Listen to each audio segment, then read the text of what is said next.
All right. How's it going, everybody? Brad Phillips here with Haggerty. It is my honor to have as my first guest on this Monday session, Rob Dickinson, founder, executive behind Singer Vehicle Design. Are you kidding me? Rob's one of the coolest guys in the industry, and I'm absolutely gobsmacked that I can have him here with me today. How you doing, Rob? I'm doing great. Stop. You're embarrassing me. It's a pleasure. It's a pleasure to hang out with you, Brad. Thanks for having me on. Well, we spent a lot of time together over the past 10 years, really, at various places in Monterey and Little Mountain Hollows, all kinds of stuff where your cars have been shown, displayed, exercised, and I've had a chance to see a lot of them. So this is really, really cool to talk to you about how these things are created, when this all started for you, where this idea came from. So maybe you could start with that a little bit. How did you get the idea of, how did you begin? Goodness me. I could rattle on for hours about that. Stop me when you're bored. Well, I've been a serial car pervert since 1970, when I was 5 years old, and that's certainly the age that I got introduced to the Porsche 911. My father pointed one out to me as we were on vacation in the south of France in August 1970, and I remember it vividly. On the A9 auto route in Provence, in down near Cannes and Nice, and we were trundling along the auto route in a VW Beetle, and my dad said, "Turn around, there's an interesting car coming up behind us," and it was a metallic green Porsche 911 Targa, and I was smitten. I was fascinated by this weird looking car that had this big happy smiling face and this very angry cross-eyed rear as it kind of shot by us. It felt like a million miles an hour when I was 5, and I was just hooked, and I was a car nut from the age of 5.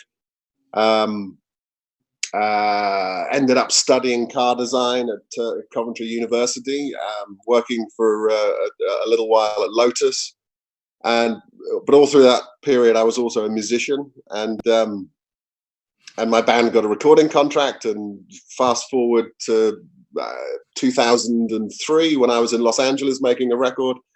And I built with some like-minded experts my own perfect 911, which we affectionately called the Brown Bomber, and that car was the genesis of Singer, really. So that's the shortish version of it, and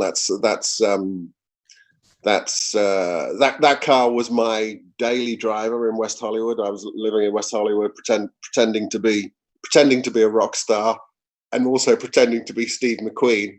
Kind of like a nice little balance of fantasy that I was living through, and my car became quite notorious, and it got in a few magazines, and a lot of people asked me to buy it, and I stopped saying no, you can't have it, and I started to saying I heard one day I heard myself say, no, I can build you something much better.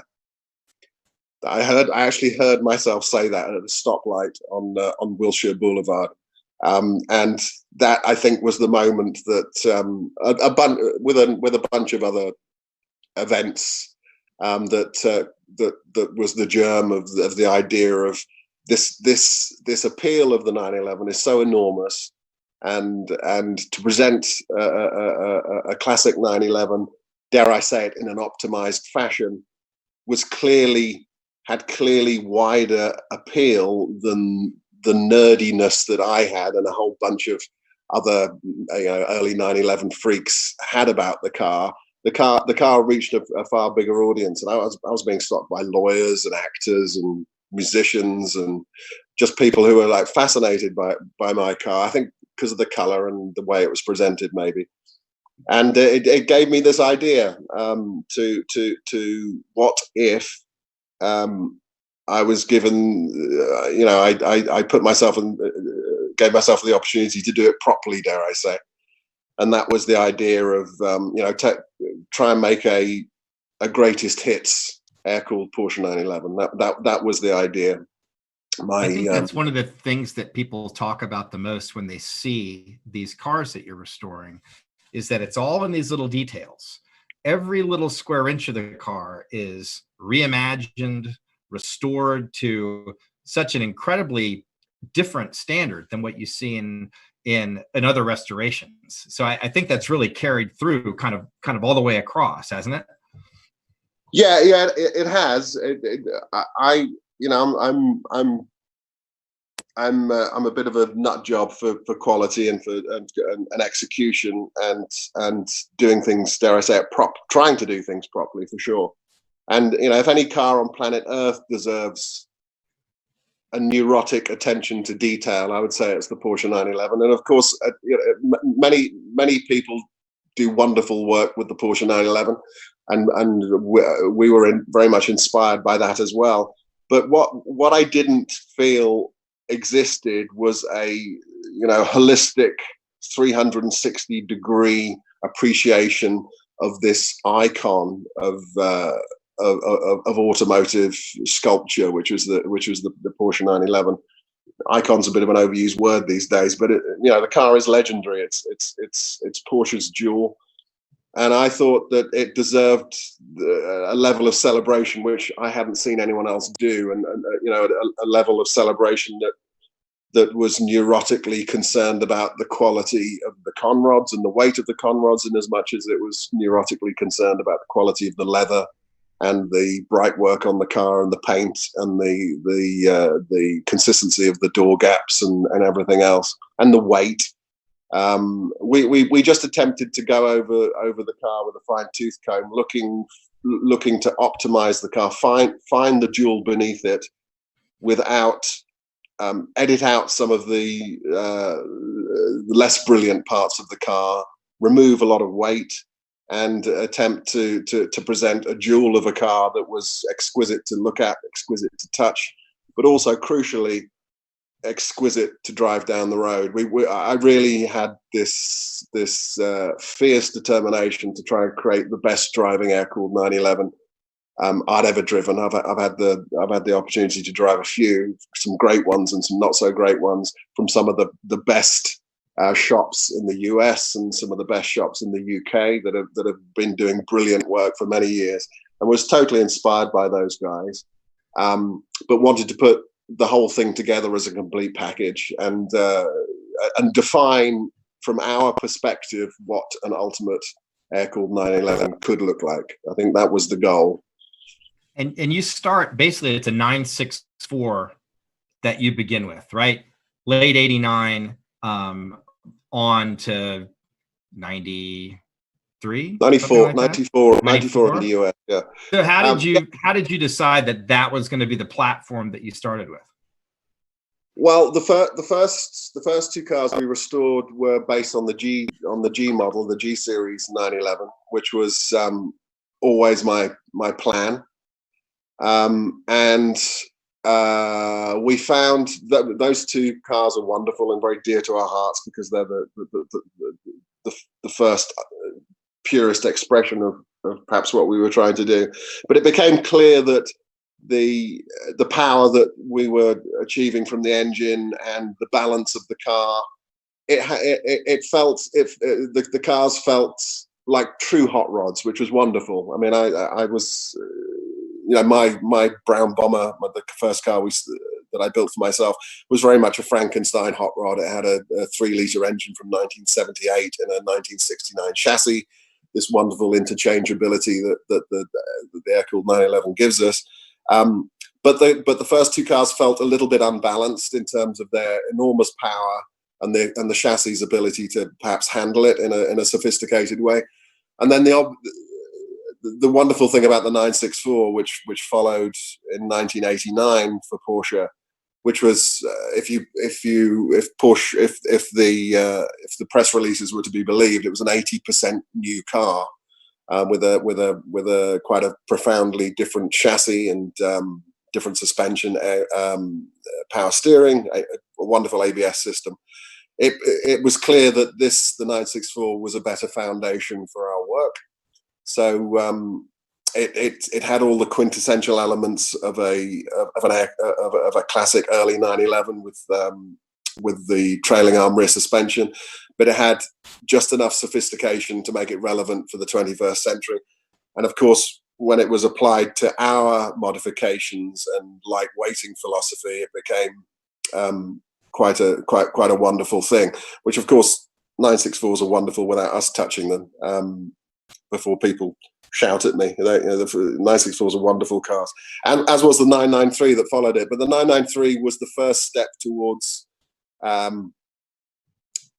dialing out some of the inherent magic of the early 911, which was because had a multi-link rear suspension, which had a certain amount of rear steer, which got you out of trouble a little bit, where the 964 and the 911s previously could get you into trouble a little bit if with the back end coming around, if you lifted your foot off the throttle at the wrong moment in a corner. Well, let's talk about. But of course, that is one of the magical, right, the essence and the magic of a 911, certainly from that era. So we wanted to embrace that as well, but also embrace the practicalities of a beautiful power steering system, a great ABS system, and just enough accoutrements of the modern age to make the car feel genuinely usable, which of course a 911 must be. That wonderful duality of a 911 is what's endeared it to millions and millions of people. The idea that you can race it at the weekends and get groceries and take your kids to school on Monday with it, and it's that is the appeal of the 911, and everything we do to our cars builds upon that usability. Yeah. Well, and I think you've got this duality you talk about. You're a designer, but there's also an awful lot of engineering behind this with the engine options. I mean, you can have one of these built up to 400 horsepower, which makes it incredibly exciting. I think we were watching the video and the pre-roll of this at Laguna Seca. They're absolutely thrilling to drive. And you really do blend this really, really well with all these little tiny details. One of my favorite things to see about your cars is when you open the doors and look inside, every one of them is different. And every one of them is custom created for the owner that consigns it with you. They get to name it, what they feel the name of the car should be, which I think is really, really cool. And check every little box about what they want to do, from the transmission in it, to the gauges, to the seats. How much time do you actually spend dealing with each individual owner to custom make these cars? It's got to be a ton of time. Wow, that's the joy, isn't it? I mean, it's the joy and the pain sometimes, because the decision making can be a bit tough. But no, I mean, we wanted to work within we wanted to present very specific bookends in terms of people's ability to choose the flavor of the car that they wanted, but underneath it the car would espouse all our values as a company. So you can specify a car to be an ultimate track weapon, or you can specify the car to be very much a grand touring luxury fantasy that can drive you and your partner to New York on a 3-day road trip from Los Angeles, or it can be somewhere in the middle, of course. And that's where most of our clients pitch the car, something which has the taste of the track, the flavor of something which can go around Laguna Seca at very high speed, but can also have a good element of refinement and comfort to it. And that's for me gets down to the very essence of what the 911 is, right? Which is that ability to do two things. So yeah, we spend a lot of time with our clients going through their we're building them their ultimate car, and it's a joy and it's a privilege, and so we spend as much time as we need, and sometimes it's very quick. A lot of folks have a very specific idea of what they want. A lot of folks ask us what we would do, and then of course that's opening up a whole can of worms. If I'm asked for my opinion, I'll give it wholeheartedly. But no, it's a wonderful experience, and And this, Brad, is one of the aspects of our little business that we didn't really expect, meeting these wonderful people that are prepared to trust us with a lot of money to build them something special. And it's an honor, and it's something we don't take lightly. It's a privilege for us to work with these folks, and they all turn into good friends of ours and good diplomats for the company, because as far as I'm concerned, building the guys a great car is one thing, but then looking after them and their car afterwards is just as important, and it's something that we take extremely seriously. So, you know, our clients are dearly loved, and you know, we're struggling to make the cars fast enough for our clients, which and we you know, the patience some of our clients have exhibited is pretty immense. Doing work to this standard isn't easy. I hoped, to be frank with you, I hoped that someone else, when we presented the idea of this in 2009, we presented an orange car, which was conceptually our idea of what we wanted to do. I was somewhat expecting someone else to do the doing, the building, the restoring, because Singer was always going to be a design company as far as I was concerned. That was where my skill set was. But I looked over my shoulder, and no, there wasn't anybody putting their hand up to build these cars at this mad level of detail. So we'd started doing it ourselves, and of course, no one's written the book on how to restore and rebuild cars to this level of. They're not perfect, so I won't say perfection, but this level of execution, they are extraordinarily beautifully executed. I would say that, wouldn't I? But I am a bit neurotic about our quality standards, and sometimes it slows us down, and it doesn't make us as effective and efficient in hitting some of our delivery dates as we can. We're very good at saying sorry to our clients, and they're usually very good at putting up with me or us saying sorry. But when they get the car, it usually all makes sense, and that's what it's all about. Quality, and I hasten to say we're getting much better at being effective and efficient. There's a certain amount of re-engineering has gone into the car recently, which will vastly improve our efficiency when we get back to work properly. I think our ability to push these cars out a little bit quicker is going to be quite noticeable. So, but no, it's the clients are everything. We're doing a lot of events with our clients now, putting folks together, and it's a lot of fun. Yeah.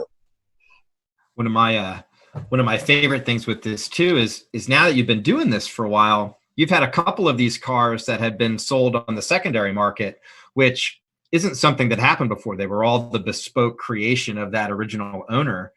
You've got a special program where if you buy a Singer at a different, and it's not your car you designed, you'll actually take it back in-house and rebuild it for that owner's taste if they like. I think that's really fantastic.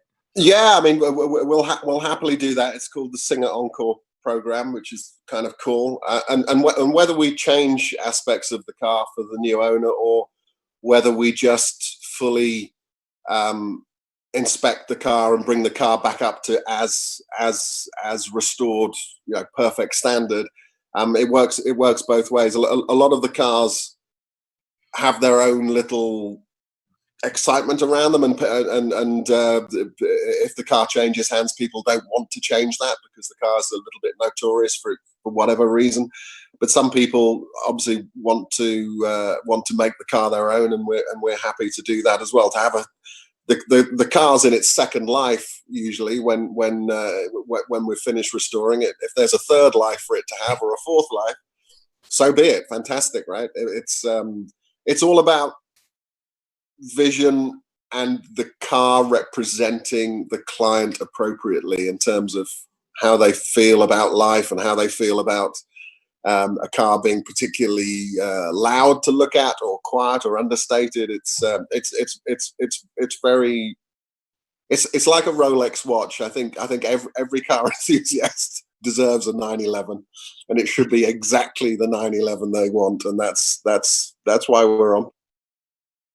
Yeah. Well, the watches, that's kind of a good segue, because as a design house, you're not just doing the cars. You've got some other things you're working on. And I think watches are another big passion of yours, aren't they? Yes, like many car nut jobs. Mechanical watches have always been a fascination for me, and the idea of a car company doing watches is generally pretty awful. It doesn't usually go very well. But I was approached 5 years ago now by a brilliant gentleman called Marco Borracino, and Marco was was previously head of design at a company called Panerai that make beautiful watches. And Marco was a big fan of our work and contacted me and said, "Would you like to do a watch?" I said, "Well, I love watches, but car companies doing watches, it's usually a very, very, very bad idea." He said, No. This is something very different. So, to cut a long story short, we've spent the last 5 years working with an amazing Geneva-based movement designer called Jean-Marc Wiederrecht and his company Argenor on an absolutely exquisite, unique, exclusive movement, which puts the chronograph function of a watch in the center of the dial. Again, a watch with immense duality. So and we call it Track One, and it's Singer has its own Swiss watch company. I don't know how it happened, but the idea of putting our values of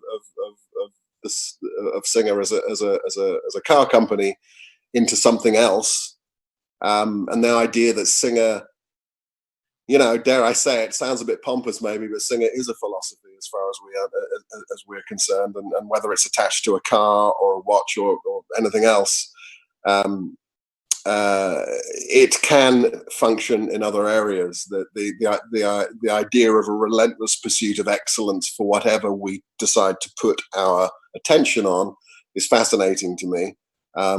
Singer will only ever create stuff that we want for ourselves. It's our mantra. We don't look around for sales opportunities and looking at data and everything. If we want it on our wrist or we want it on our driveway, it starts to become a legitimate thing for us to give some attention to. And we're very proud of the watch that Marco designed. It won the Grand Prix d'Horology in 2018, which is the finest. I'm very proud. It's the finest commendment of horological art, and we're very proud of the watch. And it's another adventure. Just spending time in Geneva and Switzerland a lot is fantastic, and we'll see where it goes. But we've got some new ideas up our sleeve for that as well. So it's. Yeah, it's brilliant. I pinch myself every morning to look at what we've managed to create over 10 years, and as we go into our next decade, it's we have a lot of interesting stuff that we're going to show the world in the next few years for sure. Well, I think that is probably a pretty good segue. I've had a lot of questions that are starting to come over on the other screen about the new lightweight car, the new Williams car, and this incredible partnership that you've got going. This might be a good time to talk about what's next for Singer. And it's as well. I mean, yes. What's next? There's a lot of stuff coming up, and like everyone on planet Earth right now, we're in this weird, strange twilight zone, aren't we? And so when the world switches back on, whenever that may be, we will start restoring and building the first DLS cars, and the DLS cars are based in the UK. DLS stands for Dynamic Lightweighting Study. This is the product of 4 years' work with Williams Advanced Engineering, the the engineering side of Williams Formula One. And we've been working with their brilliant engineers for 4 years now to present, I guess, again, it sounds pompous, but I have to be pompous sometimes, the most advanced lightweight air-cooled 911 in the world.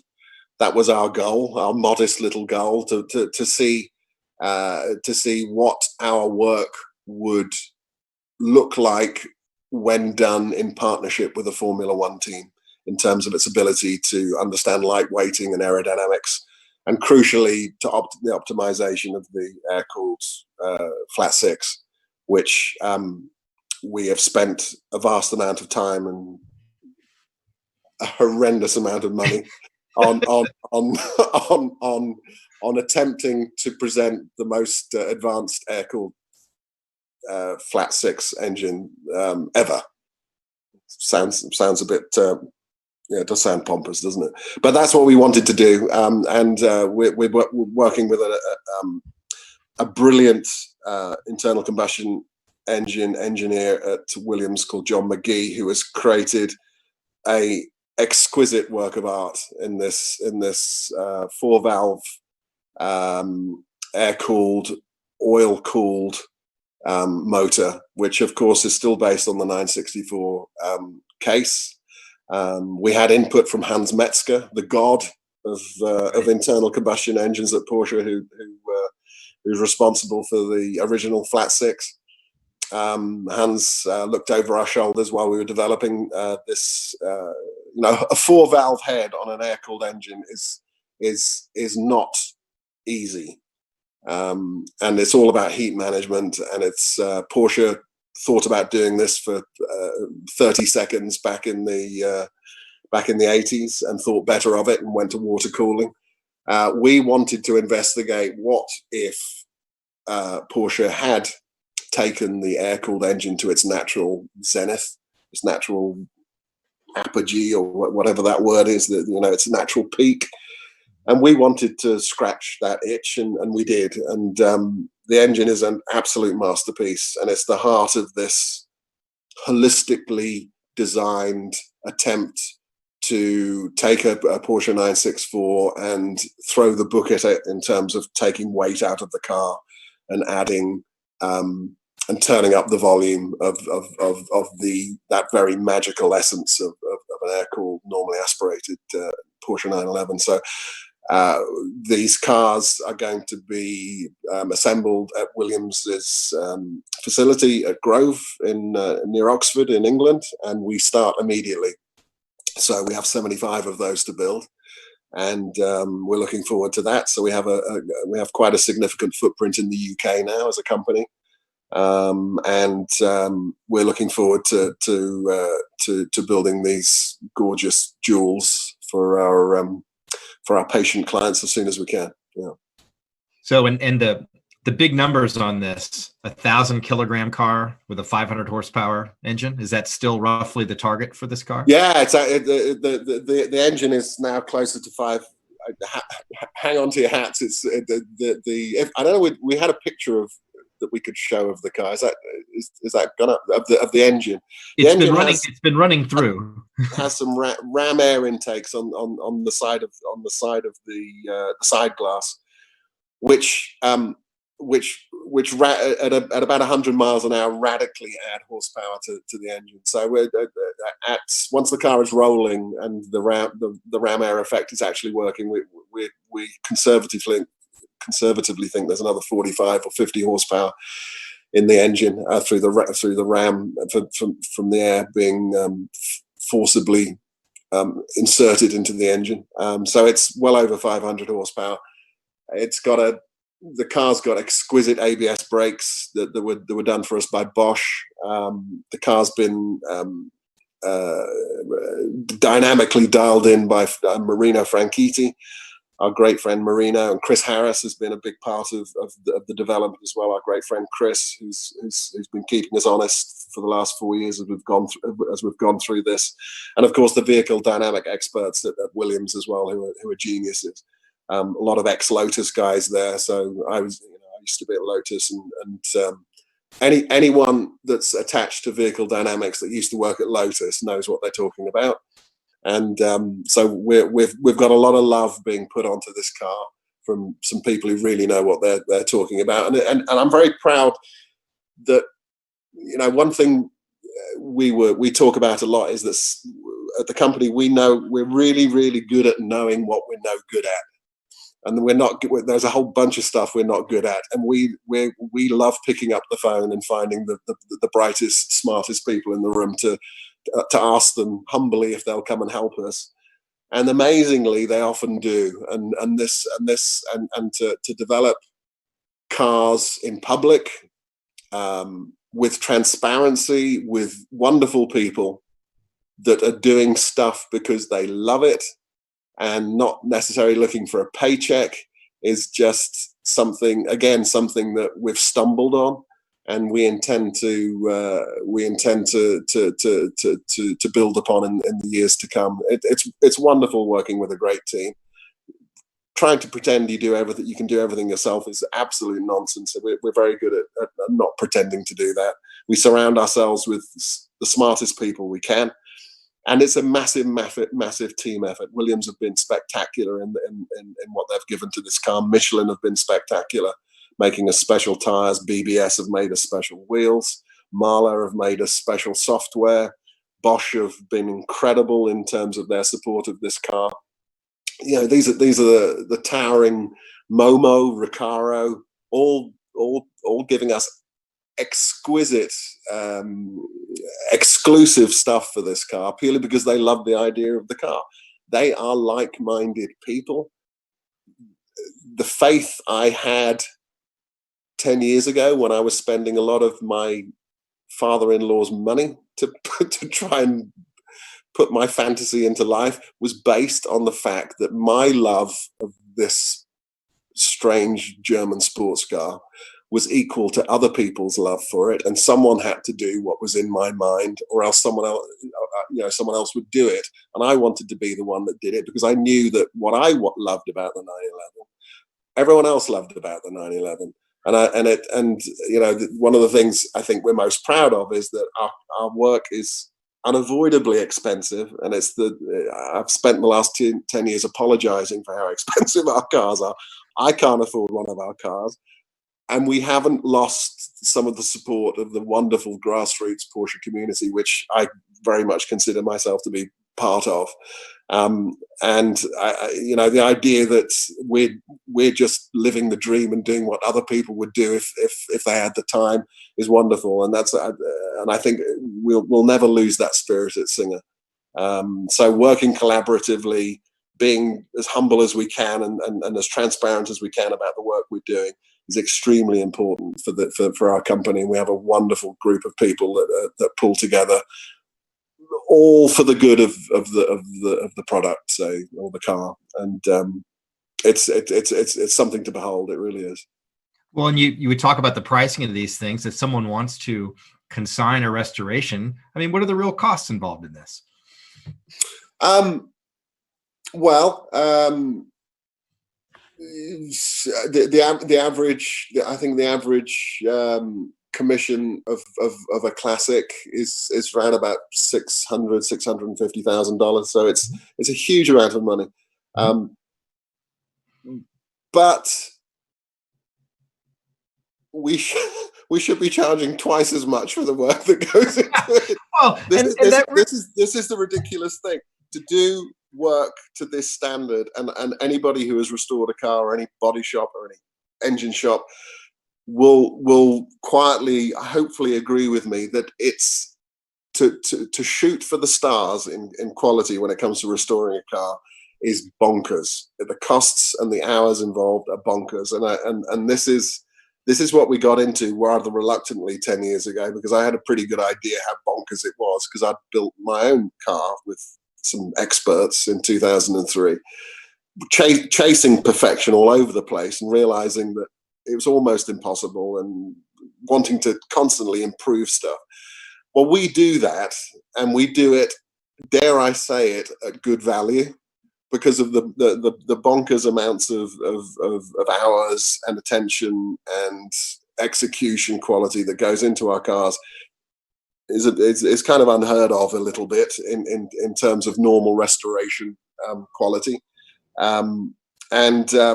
But we wanted to make it vaguely attainable. So this is as low as we can get the cost of the car to even make it vaguely sensible for us to be in business doing it. So it's, again, it sounds like a whole bunch of sorries, but it's an expensive car. DLS, of course, is even more so. But we can't escape it, and I think the quality hopefully is proven, and of course the investment of this large amount of money into a car only makes sense if that car can maintain its value, and we're very proud that the cars are maintaining their value out there in the real world, and I think that says as much about hopefully about the company as it does about the product, about the car. We are neurotic about looking after the cars and looking after the clients once they're out there, and we're neurotic about the companies, forging forward and becoming more and more understood by the public as possible. So all these things go together to create something that is worth something, I guess. Sure. I think we have some values that are attached to our company, and I think that's quite rare. It's a company which is known for doing something extraordinarily well, which we're very proud of. Is quite rare, and that's probably the thing I'm most proud of. Well, I'm going to start taking a few questions here because they've been pouring in. I've got a screen here with some stuff on it. One person, Paul, wanted to know if you still own your first build with the brown bomber. Is that still your car? Do you still have it? Oh, hell yes. Yeah. That's not going anywhere. Yeah, that's my baby. I haven't driven it for ages. It was in the Peterson Museum for bloody years, or it felt like years. But we just got it back, and it needs a bit of TLC actually. So we're gonna lavish a bit of love on it shortly. But yes, that's the company heirloom. That's staying with me. We had another question about actually maybe in the financial aspect of starting a company like Singer Vehicle Design. Did you take all that rock and roll money and roll it right into the car business? Rock and roll money? You serious? I made that much money from rock and roll. No. I spent someone else's money. I was very smart. I spent someone else's money. No, it was. I'm very, very lucky to have had two things in my life that I am passionate about, and I've somehow managed to surround myself with the right people to allow me to indulge that, and I will be forever thankful to all those people, and they know who they are, that have allowed me to I guess express myself artistically, whether that's musically or with automobiles. So yes, if I had the money, it would have been my money. But it wasn't my money. It was my father-in-law's money. Glenn Chang. Glenn, if you're listening, I love you, man. He's actually behind that wall right now. So, but yes, it's it's someone else's money that started this company, not mine. I think Warren Buffett, has given that advice many times over the years, that's just the best way to go at it. We had a couple of questions about how fantastic it is that you've got this 964 base creation. Have you had a lot of people ask you to do other things like, hey, take my 356, do your thing to it? Have you had questions from people to kind of go off the script here? Yes, a lot. and the question becomes more and more is where we put our attention, and so Singer's work is going to be very much focused on the 911 for a good deal longer. We may get to some other stuff in Porsche's portfolio, but we do say yes wherever we can, and we sometimes we have to say no, or not necessarily no, but let's revisit that in the future maybe. It's the opportunity to put our philosophy, if I can call it that, onto something else is palpable. It's exciting, and believe me, my list of dream projects and programs is long. But for the time being, we're going to put our focus on the 911. We're going to, if the stars align, we're going to launch something quite interesting this year, which hopefully will get people excited. And then next year and the year after, we've got some fabulous stuff that we're going to unleash as well. But all 911 based for now. Yeah.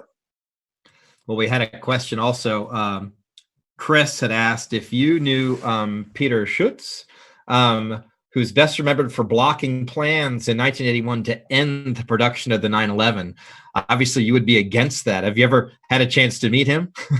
No. I think Peter passed away this last year or this year. Right. I mean, the irony: the man who saved Porsche's icon was American, right? Who'd have thought it? The guy that said no, this 911 isn't going anywhere. We're gonna make this bloody car forever. I mean, what a legend, right? No, it's brilliant. A hero of everybody who loves the 911, I think. Yeah, it was him that made the 964 happen, and the 993, and then we were off to the races with 996, 997, and everything that followed. I mean, the 911. It's interesting. You know, the VW Beetle gave us the Porsche 356. The 356 gave us the Porsche 911, and then it stops. The Porsche 911 hasn't gone to something else. It's just stayed the Porsche 911, and this is fascinating to me. That you know, is that where the development ends? The 911, is it going to be 911 now for the next 100 years, or Porsche? We all know Porsche tried to replace the 911 with a couple of times, and it just wouldn't die, right? But the question, does that mean it can't be replaced? That's an interesting question for me. I believe the 911 can be replaced, but no, it's a social, industrial design, across the board, fascinating piece of 20th century lore, the 911, and I just love it. I love every aspect of it. I love the people who love it. I love the cars themselves. I love the madness around it, the possessive nature of it. You can't do this. How dare you do this? I love it all. It's fantastic. It's all grist to the mill for me. Well, the cars that you've restored, 2-wheel drive, 4-wheel drive, coupes, Targas. Have you done a cabriolet? No, we haven't. But something special is on the list if we can get to it. So it's on one of those wheel dollies in your in the restoration shop being looked at carefully. No, it hasn't gone that far. It's on a computer screen, but again, it's just time getting. You know, we have a lot of cars to restore for folks, and you know, we're taking a lot of commissions still. Amazingly, during this time, it's bonkers, and we need to fulfill those and focus on the main prize at the moment. But my design department and the engineering department are are working away quietly behind the scenes on a lot of interesting stuff. So we're very excited to show everybody as soon as possible. Well, we had somebody, Jamie from Ireland, has been talking to Seamus for a while now about a commission, he says, and he wants to know how soon it's going to be before you reach number 300. That's a special number to him, and I think Jamie's angling to have car 300 built. Jamie may have missed the boat on that. I don't know. I think I'm appalled to admit, but I'm not sure. I don't know for sure. I think we may have hit 300 already, but yes, if we haven't, Jamie, it should be you. But Jamie, you've heard it here. Give Seamus a ring today. Yes. Seamus, I mean, how perfect if Seamus is part of our incredible team, and Seamus has one thing on his business card. It says Seamus underneath it. It says Seamus. He's that unique. He has no job title. But yes, he's it would be wonderful to have a car in Ireland. That would be fantastic. We were in at the Bondurant track together in January during Scottsdale Auction Week. And the last time I saw Seamus, he strapped me into the car that you had on display, and we hit the track, and he said, "Hang on." And it was great. That guy knows how to hustle those cars around a track. Yeah, he's driven them enough. He's the man. He's the man. Yeah. All right, let's see. We have got, let's see, what else have we got here? Mark would like to know, what's your daily driver? 993.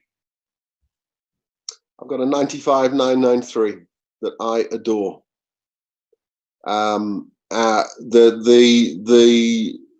The Porsche 911 restored by Singer, which is how we must describe our work, understandably.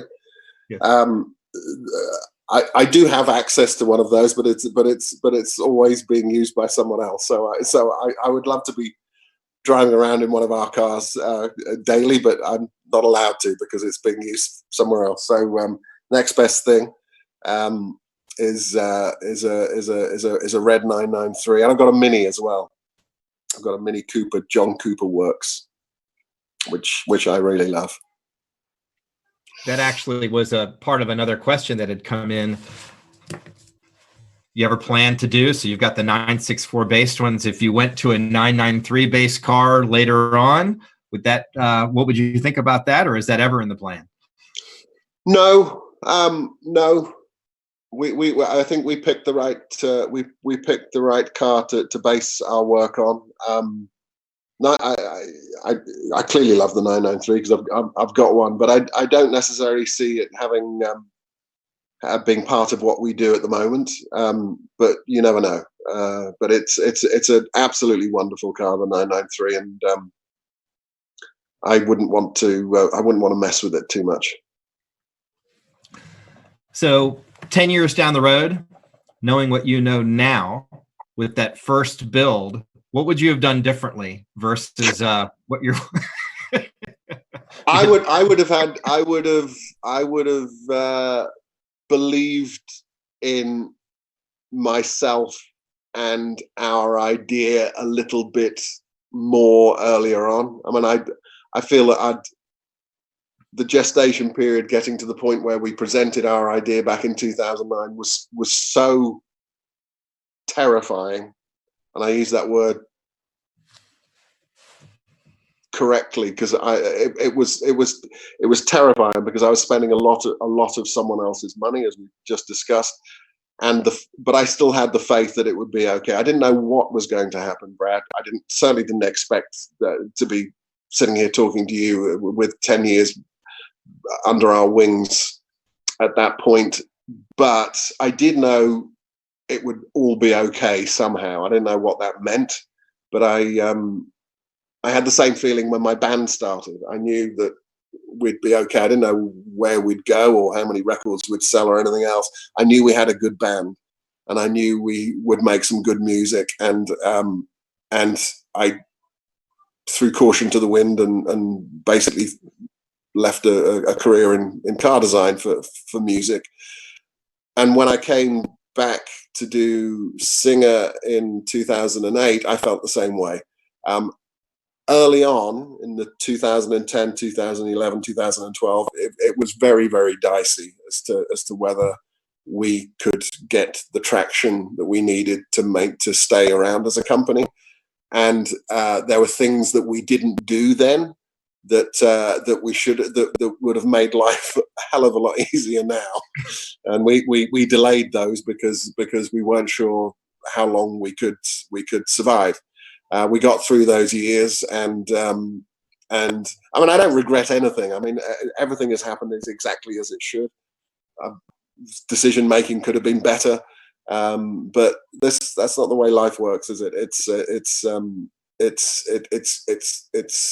played out very interestingly. We've met some wonderful people, some fantastic people who've worked for Singer, who have come and gone. I thank everyone that's been through our doors and contributed to our dream. Some have stayed with us, others haven't. But it's a journey. It really is a journey, and I think as long as we can maintain our culture and our sense of purpose, and be kind people, and be humble people, and be modest, and just try and do excellent work, which is what we try and do, I think we'll be okay. I don't know what okay really means, but we're still good. I know we're going to be around in 10 years. I know we're going to be around in 50 years because that way of thinking leads to good stuff. It just does.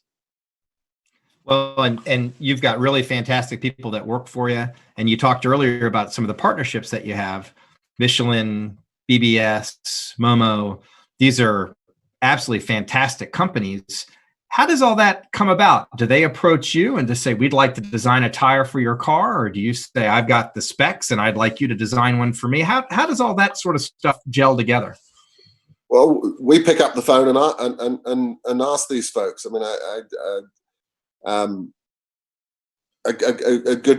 a good case in point is a fabulous gentleman called Martin Klein, who's the CEO of Recaro. I chased Martin down like a lunatic 2 years ago. I said, Mark, DLS needs a Recaro seat. Can we work collaboratively on creating a gorgeous seat with the Recaro brand on it for DLS? And we got there. We're doing it, and we did the same with Momo and Michelin and Bosch. And we picked up the phone and we asked these folks, and we found fellow enthusiasts at the other end of the line, and we told them a little about what we wanted to do. A lot of them knew who we were, which was wonderful and very, very affirming and humbling that they knew who we were and were prepared to have a chat, about what we wanted and be part of the team. And that's what it's all about. These companies are huge and they sound monolithic and faceless, but they're not. There's brilliant people working at all these companies that are all like us, gearheads, enthusiasts, nut jobs for doing interesting stuff, wanting to try and be the best in their field. And if we can provide some of these companies with, even in our little humble world, a little shop window of why they're brilliant. Michelin are a brilliant tire company, and they've made us special tires for DLS, and it's amazing. And the same goes for all the other companies that have contributed to the car. It's just amazing. It's being able to pick up the phone and get these folks on the line, and suddenly you're talking to the chief engineers and everything, and they're taking us seriously. It's bonkers. It's incredible. We're forever thankful for that, and it's the way that we intend to work forever. To call the people that we'd like to work with because we think they're cool. And we think that they might want to contribute to whatever it is we're trying to do. It's demystifying these huge companies that do brilliant stuff is wonderful. At the end of the phone, there's real people that love what they're doing. I had a great question. Did you name Singer after Norman Singer or after your music career? Norbert, really. Norbert. It was after Norbert. I was a friend suggested that we call our first prototype Norbert, and I said, no, that's a bit silly, but I like Singer, as in Norbert Singer. And Norbert Singer was the probably don't need to introduce your viewers to who Norbert Singer is, but I will anyway. Norbert is and was Porsche's one of Porsche's greatest engineers, responsible for winning many world championships, and an aerodynamicist at heart. And again, someone who consulted with us on DLS. I had the pleasure of meeting Norbert in Stuttgart last year, and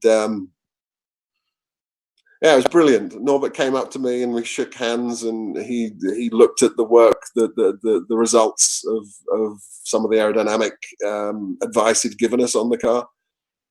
And he said, Rob, the car is perfect. And I said, and I twisted him. I said, come on, Norbert, it's not perfect. He said, no, the car is perfect. So I don't know what he really meant by that. And we were sitting next to the DLS that we were showing in Stuttgart that time, and he'd come along for a little private showing, and it just melted my heart that this wonderful gentleman would take an idiot like me, an English musician who'd gone to California to pursue a dream of creating a brilliant 911. Even this guy bothering to talk to me just slayed me. It was wonderful. But Norbert is one of my heroes.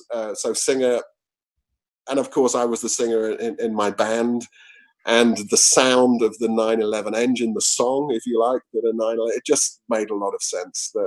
All our work is centered around the normally aspirated Porsche 911 engine, one of the most important internal combustion engines ever. I think we'd all agree.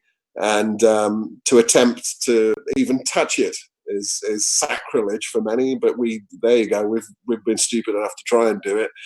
But sure enough, through that faith, we've managed to attract these gods of Porsche's engineering past, Hans Metzger and Norbert Singer, to our projects, and they have taken it seriously and given us some advice.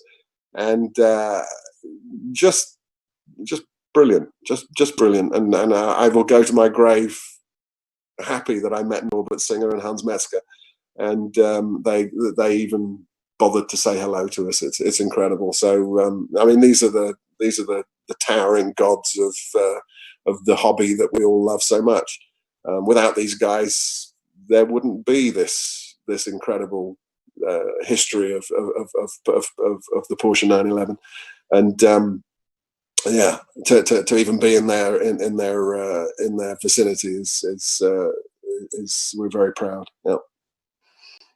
So Well, yes, I'm always, Singer. That's a lot. It's a very long answer. Very long answer to a very short question. Sorry. I'm always amazed at how humble you are about how all this came about and all the inspiration you've been given through the years. So it's really amazing to talk to you about this. We're kind of wrapping up here. Is there a final thought you'd like to leave the audience about what you and all these cars are all about? No, I think I've rambled on too much, Brad, to be honest with you. No, I mean, I thank people for being interested in what we do. It's amazing. Singer wouldn't be here without the support of people who don't buy our cars. I think that's very clear to me, and we appreciate that enormously. The fact that there are a whole bunch of people that put some wind under our wings and help the company be talked about, because perhaps they appreciate what we're trying to do is amazing. And if anybody's watching this that is what in that group, I thank them from the bottom of my heart, because that's what it's about, really. Whether you get to drive or own one of our cars isn't the point. I think the fact is that they're there. Someone is out there trying to do this, and I think it's worthwhile work finding the glory in classic automobiles is God's work. I fully believe it. Someone's got to do it. So for the support that we get outside of our amazing clients, we're incredibly thankful, because it means a lot. Seriously. Well, we're thankful for you, and thanks so much for spending time with us today and talking about your passion and your history and these amazing restorations. It's really always great to see you. You have a phenomenal team you're always surrounded by. They're doing really incredible work.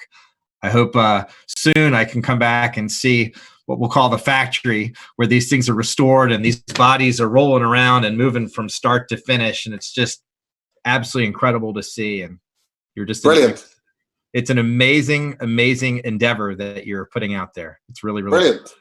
Thank you, Brad. It means a lot. I appreciate it. Thank you for having me. It was a blast. No problem. We'll continue to answer other questions on our Facebook page as they come in. We'll be looking at that. We just don't have time to answer them all today. And Rob, thank you very, very much for joining us here on our first Monday interview. I guess we have to come up with some kind of catchy name for it.